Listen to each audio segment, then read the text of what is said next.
Hi, welcome to the Red Booth Show. On tonight's episode, I have the band Dirty Cakes. They are a local rock band that's actually gotten onto the radio all over the world. So come and join us. Okay, guys, thanks so much for coming on the show today. Yeah, thank you. Our pleasure. I want you guys to meet Dirty Cakes. This is Charlie, Jonathan, and Brandon. And Charlie is lead singer and also guitar. That's right, that's me. That's right. And Jonathan plays drums, and Brandon is bass. Mm-hmm. And they also do a lot of other things, which you are going to find out about as well. Yeah. We have been so lucky to be able to get you guys on the show now. I know you've had a lot going on lately. You have a new music video that's just come out. And you also have a new song that's just come out.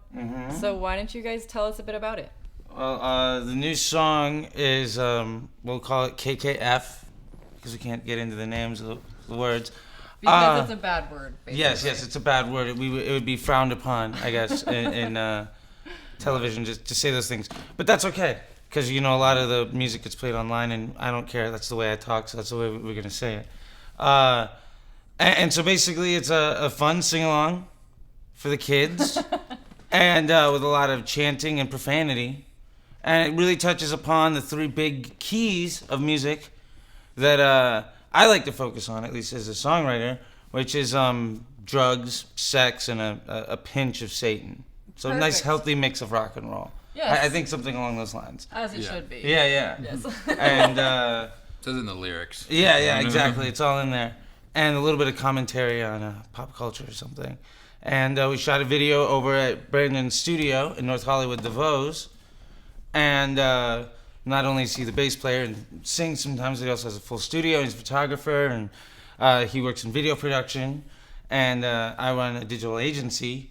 So between us, we were able to get everything we need to. So we were able to shoot the video and get numbers out and get views and get a lot of people to see it, which is how I think we found you, or you found us in the first place. That's right, I did. I Yeah. found you guys on Twitter. Right. Well, that's the beauty about bands today is I feel like, you know, a lot of it's got to be self-motivated, you know, and push and drive, but not just about the music. The content, of course, is important, and we work really hard to like produce the best stuff. Yeah, but like the greatest guitar player in the world, some dude who washes dishes in Louisiana, Yeah. nobody's ever going to know who he is because he's not pretty and there's not a dude throwing a bunch of money behind him. I was in a band where the guitar player was in his apartment on the 6th floor going, I hope a record label guy walks by my apartment and hears me play. I'm like, it's not going to happen. Yeah. No, that's not how it works at all. Not anymore. No. Well, luckily, I was able to come across you guys, and I heard Never Alone, which I thought was like totally amazing, kind of 90s grunge sounding song. And then I got to know some more of your music, so I'm sure lots more people are going to be able to do that, because you guys are on the radio as well, not just in the United States, but in multiple other countries. Yeah, Australia, UK, South America. Greece, South America. That's crazy. We got a really big thing apparently in Nepal and Bangladesh yeah. and like Egypt. How did this happen? It's the beauty of the internet. People that want your stuff will find it, and I guess the girls on their covers are appealing to them. Attractive. Yeah. And the words and the musical content, what people have to say, you know, that's one of the great things. Like, if you have something that people like, they'll share it with their friends, and they tell their friends, and then they tell their friends. Right. I mean, you've seen Wayne's World. You know where this is going. Yeah. And just somehow we hit a niche over there, and apparently they like it, which is great because, I love it. you know, you can work really hard. You know, he was just telling me, he was talking with his buddy Brandon from Dead Kennedys, and you know, they can play a show anytime they want for $5,000. And there's guys out there grinding it, selling merchandise and CDs that'll never go anywhere. Not gonna get played on the radio. Not gonna like do anything except for that all year long, and just sleep on a floor or in a van, you know, and make enough money to eat. Maybe if they're lucky, about $3,000 a piece per month, you know, for the band. And it's a rough life. That's crazy. Yeah, and Brandon has been talking a lot about doing like licensing and making passive income, you know, put placement and stuff like that, because like you said, it's a lot better to make money off of something than to work really hard and make nothing. I mean, right. and Like, so getting it out, you know, using it in soundtracks and things like that is what you guys are going for. That's Yeah. in the industry today, it seems like there's like really 4 great ways of making money in music. I mean, record sales, like to put out a full-length album just isn't like feasible. Like it's feasible, but it's not like really gonna make that much money. But you can do a single on iTunes that sells really well. That'd be great. If Never Alone sold 1 million, you know, downloads on iTunes. You know, you could do a crazy video like OK Go on YouTube and have, you know, billion people watch it or whatever. Yeah. But then you have to keep like generating videos that are as creative as that, or you can get a music licensed in film and television and then blow up extremely fast with that. Alex was the guy who had a song on the Microsoft commercial, but it's kind of crazy how like quickly somebody can go from nobody to something just based around that one. Look at like and then touring. Look at like the Real Housewives, the girl from like Atlanta, Toro or whatever. Yeah. What is it? I'm Gone with the Wind, Fabulous. She's got distribution through Bravo. She had 2 million records. It's not necessarily saying that it's not her always songs any better than. I'm sure it's great. To each their own. Yeah, don't want to diss anybody out there in case we run into them on the circuit. I'm sure she's put a lot of work into that. I'm sure she's very happy with it.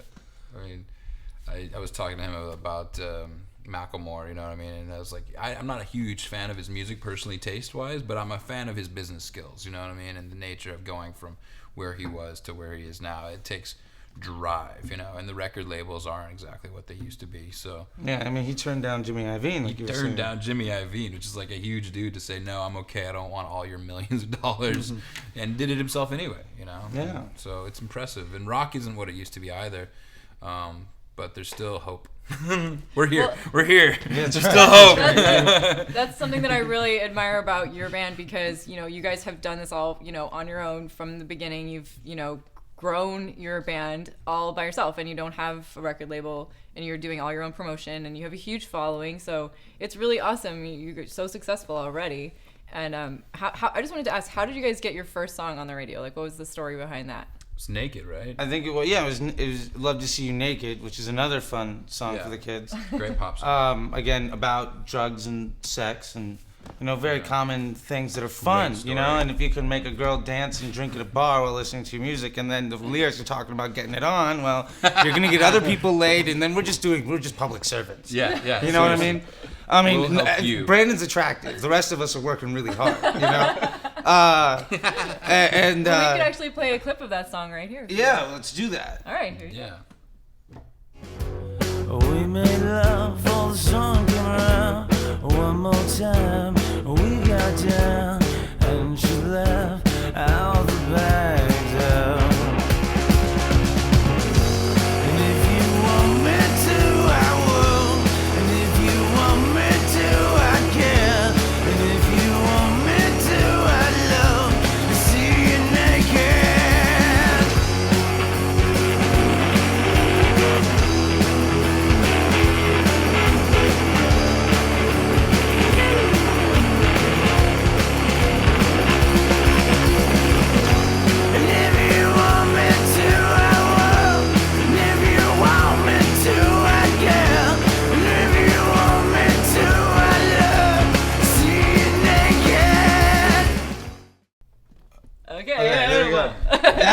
So you get what I'm saying? Yeah. And welcome back. No. Yeah. So you get what I'm saying? Like, but yeah, to get on the radio, we just hit up all the radio producers. And I used to be a radio DJ for like a decade. I had my own FM show. I was part of a show on the Bubba Love Sponge Network with Shannon Burke. Oh my god! I used to be Shannon Burke's third guy, basically. Yeah. I was Friday Buddy Charlie. So were you on Sirius or? I was with Bubba Radio Network. Okay. So that was on Sirius, and then was also in a couple dozen markets, and then I was also on this other show called Dangerous Conversations with Ledge, which is the show after Shannon Burke. So Shannon Burke had Afternoon Drive, and then Ledge was like conspiracy theories and fart jokes and 840 double toke, which is fun. And so like I have a big background in that, so I reach out to my people. So you knew how it worked. Yeah. Just sort of that's the one thing is between us, we have a lot of good skills. So it's not just like Brandon, for instance, doesn't just play the bass. He actually plays every instrument in his studio rather well. And it's disturbing. It's a little upsetting, but whatever. And he also has a photographer, and he has all the gear. And Jonathan doesn't just play the drums, but he has a big background in video and film. He works at the film production company, and I do reviews on websites and stuff. So interviews and reviews. And he's like a managing editor for All Access Magazine. And I used to work for KCSN 88.5 FM as a DJ for their alternative rock show from midnight to 6 a.m. And so we have an idea as far as through like, the three of us what we want to do, and then we can do it. You totally can. And being from like the DC, I grew up in Washington DC, and there's the big DIY punk scene there. Yeah. And I'm a big fan of this guy Martin Atkins from Chicago. He's a drummer from Public Image Limited, and he played for a bunch of other people. And he has this book called Tour Smart that got brought down to a smaller size called Welcome to the Music Business. And then some profanity, which is why I love them. Of course. But basically, it's about how to do everything yourself and how to do anything. I can pay somebody to do the job, or I can learn how to do it. I wanted to make records, so I went to college and became a recording engineer and ran a studio. Then I wanted to get bookings on like festivals. Nobody would book me, so I started making my own festivals. And then I got good enough from promoting the festivals that the companies behind them would pay me money to promote them. So I got a job, basically just doing this stuff. And then I wanted to be on the radio, so I hit up the local college radio station, became a DJ, so that I could get my music on the radio. You know what I mean? And so we wanted to shoot a video. Brandon's got a full-on studio and all the equipment. Yeah. And between us, we had a decent idea. And so it was like, okay, so it's going to cost us an afternoon or 2 afternoons and zero money to shoot a video that can compete. Yes, Brandon has very nice gear, and he's so kind to let us use his place. That it's like we are learning how to do this. So when you look at like a lot of the bands that if you listen to like the first Rolling Stones records, they're still figuring out how to play music, and also to go along the way with what we're talking about releasing a lot singles and stuff. Keith Richards in his autobiography, he talks about how. They could get anything they wanted. If he wanted a car, they'd give him a car, brand new today. He wanted a house, they give it to him. But in 2 months, you had to have a follow-up to whatever song you just did. So every 2-3 months, they had to have another big song. And they were able to kind of get in that groove of being forced to be good. And then you look at like the Beatles, before they even had Ringo Starr in the band, they were the house band at a strip club, 8 hours a night, 7 days a week in Hamburg. And like George was only like 17. So like they're underage and they have to play popular music compellingly. So they were forced by their opportunity to learn how to do it. And so for us, it's like, I've practice, obviously. Too. Yeah. It's like great practice. Yeah. We're learning how to do this stuff as much as we're doing it, but because we're learning and we're doing it with some passion and we've done our research and we have a bit of a background in doing it, like Brandon's not just some guy that picked up a camera and like, I'm going to be this guy. Like he's got the equipment and the experience, and he's worked on what he's doing. Great bassist. I want to make a side note that like the stuff he brings to. I think the bass in Never Alone was very good. So that was well done. Well done. Yes. And he's gonna be adding other stuff like pianos and other things to further things because it's a skill set that he had. So I wanted to ask you guys about your new music video. I know that you guys just finished working on that and you've just released it. And you made it in-house? Yeah. Well, we made it So- over at Brandon's studio, and so I don't know if you want to kind of talk about what went into that. I'm a photographer as well, and I knew a little bit about video editing, and I hadn't ever done a music video before, but I knew how to edit, so I said, why not? Because Charlie and Jonathan were talking about getting a music video going, so we just started doing it. I took some of my backdrops, and we started filming against it, and started editing it. Because we were gonna pay some guy like $300, like schmucks. Yeah, and I was like, we have the camera. Like I know it's fine. We have the lighting equipment. And it's funny what happened during the shoot with the lights and how it became like a happy accident.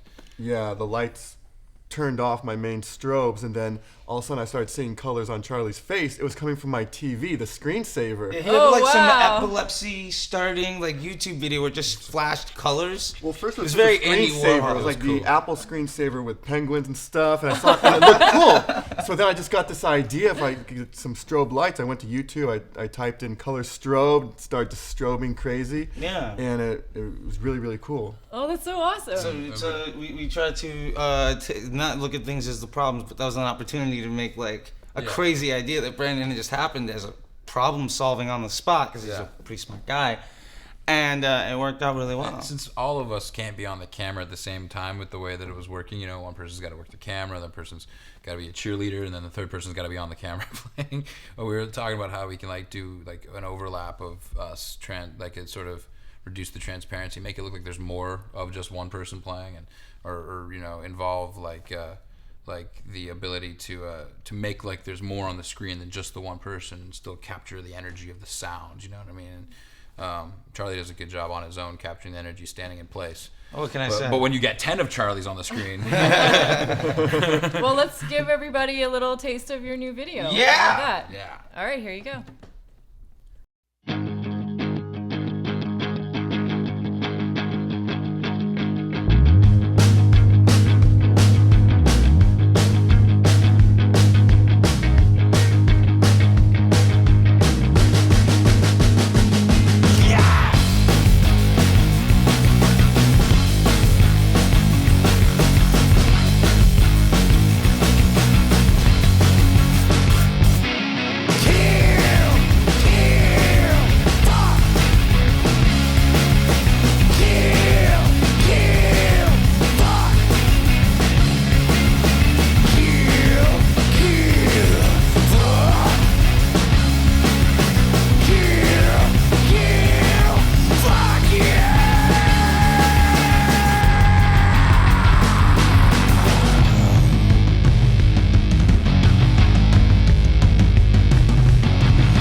Wow, that's amazing. I can't believe you guys did all that yourself. It's really cool. Yeah. Well, Thank you. he's got a great spot, like I said, and we had the equipment and the time, and why not? You know, I had some friends. I used to run a label in a studio out on the East Coast, and I had the guy renting a room for me. Did music videos, ended up doing for like Rick Ross and a bunch of other people, and he's had some stuff in like Huffington Post and whatnot.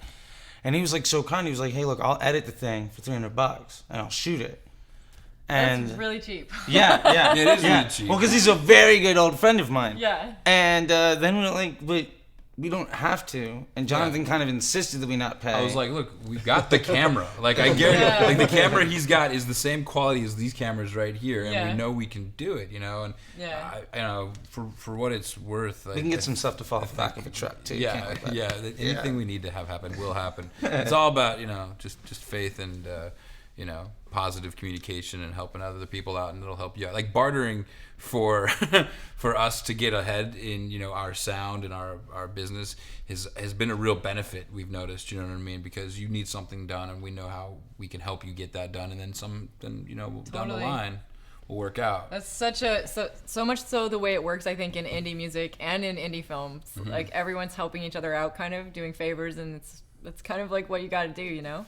And keep it simple. Like, yeah, we try to always keep it simple. The more complicated and the crazier ideas get, the worse off it ends up being. So our actual complicated things are just very simple progressions of where we came from. You know, so We don't need to be on like some Aztec pyramid with the wind flowing through our hair, playing like this crazy guitar. I mean, you know, if you the look at lightning like striking us, I think the thing that really brought it to That would be earth kinda for me is cool, like, though. I don't know if you've seen this YouTube video of Noel Gallagher ripping apart all the Oasis videos. Yeah. And it's just like, why don't we just smoke cigarettes and walk in the desert? That's 4 music videos right there. And like, I don't even know what this one's about. yeah. And then I saw like the Sonic Highways thing, and it's them playing the music, you know? And like a lot of what we were thinking about was like, let's just, because we have never really had us in any album art, any PR. Yeah, you just have those hot chicks and stuff. Yeah. That Those was- do a lot better Yeah. than, I mean, Us. look at that. Seriously. So we have one good-looking guy in the band Yeah. versus girls that get attention Yeah. like clicks. Licking Really- cupcakes. Yeah. Is It that how does you it. came up with the name, by the way? Dirty Cakes? No, that's just basically anti-phrase like when you call a bald guy curly and stuff like that. And we're kind of fans of those anti-phrases and a little bit of sarcasm, and a little bit of punk rock humor, and so there's some inside jokes and some culture that we're a part of. It's like that's sort of a complete description of who we're not. Yeah, who are not. Not Dirty Cakes? So by calling ourselves that, it could go in this very long conversation. It's not really necessary, but the point of it is What it's does sort it of all like mean? I think the deep big questions. I think the big thing, like, and when you look at like Never Alone, like you're saying you really like that, like a lot of the stuff that we try to do is, I've played gigs with guys in coffee shops and whatever else where they write something that's very specific about them, and in their bedroom with their 5 friends that know it about it really means something. But like the appeal of like Never Alone, or some of the other stuff that we have Naked is Sunshine. that it sort of kind of gives you an opportunity to project your own stuff onto it. And that's a lot of things that I like, Come As You Are by Nirvana, like, Chris has had like 5 different opinions on what that song means. Yeah. You know what I mean? So it's like, by kind of keeping things sort of interesting but ambiguous, it allows for people to kind of project their own selves on it. And I think that ability allows for the relatability. And, as like a depressed kid who just sat in my room stealing songs off of Napster, like when I was in high school. Talk about dating yourself. Yeah, right.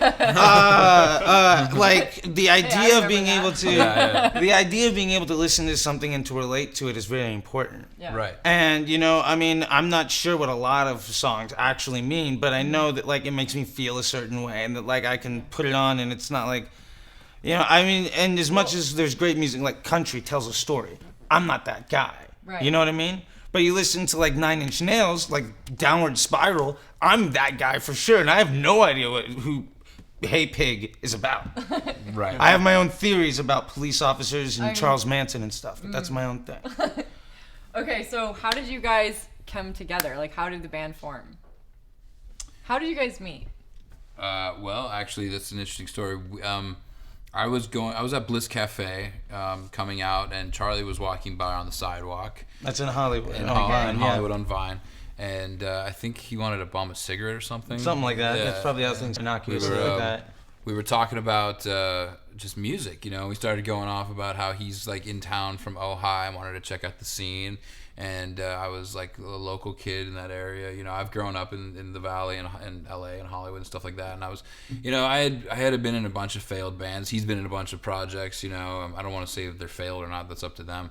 But Well, I'm not in them anymore. Yeah, That's I'm not. probably my I'm own not fault. in those It didn't bands. work out for you. Yeah, Let's say that. Right, and I was like, I still want to. I want to be in that rock band. You know what I mean? Yeah. And that's kind of the idea behind like a lot of the songs. We just went from that spot on Vine. I was like, So he bummed a cigarette off me. Yeah, basically, I bummed a cigarette off of him. He ended up being a drummer that knew the area. I was living in Ojai, coming to California, to Los Angeles for some meetings and stuff. And eventually I was going to move here, and I wanted to get a band going. You should see this amazing view. Yeah, so we took a so walk. romantic. It is actually really romantic. We took a walk up to the ArcLight. the top of the parking garage, by where the ArcLight is and Amoeba Records Sunset and stuff. Vine, right there, yeah. And from there you can see all the way from downtown to the ocean. It's beautiful. It's a beautiful thing. And we were talking about how do we do this? How do we make a band and like success wise? And he said something amazing to me that I still remember. And it's like You know, I was like, isn't it all about who you know and connections and getting favors and having the right person scratch your back and etc. He goes, it's not about who you know. It's about who knows you and how they know you. Yeah. You know, and it's so true. You know, you could have like a whole Rolodex of that. No, I'm dating myself. You can have a whole Rolodex of people. Never owned a Rolodex. I've never What either. is but a Rolodex? Just kidding. You go through your contacts your section contacts in your phone and know a lot of people. But if they don't know you for being this person that has the skill, then they won't even think to contact you to use that skill, you know? Yeah. And then, so we were doing something together for a while, and his father is a musician, has a recording studio, so we were like trying to get some records together and Robert stuff. Heft. There you go. And Drop the name. there you go. And I was so just gonna say, like, what kind of music did he do? My dad does blues and country, you know, and American, like I don't want to say folk, but mostly blues. like Americana rock, and blues stuff, yeah. What was his name again? Robert Heft. Cool. And he does like 300 gigs a year, and he's got his Wow. own studio. And he walked by when it was a real honor because he never liked any of the bands I was in. Like I was doing punk and metal and grunge and all this stuff, and he was like, "No, thank you." And he walked by while we were jamming one day on Naked, I think, and he was like, "I want to record you guys," which was like, "You've never wanted to do anything with me." So really, you I'm guys record with him? Yeah. So, He's a and this big is before fan. we started doing the stuff with Brandon, and before we really knew him.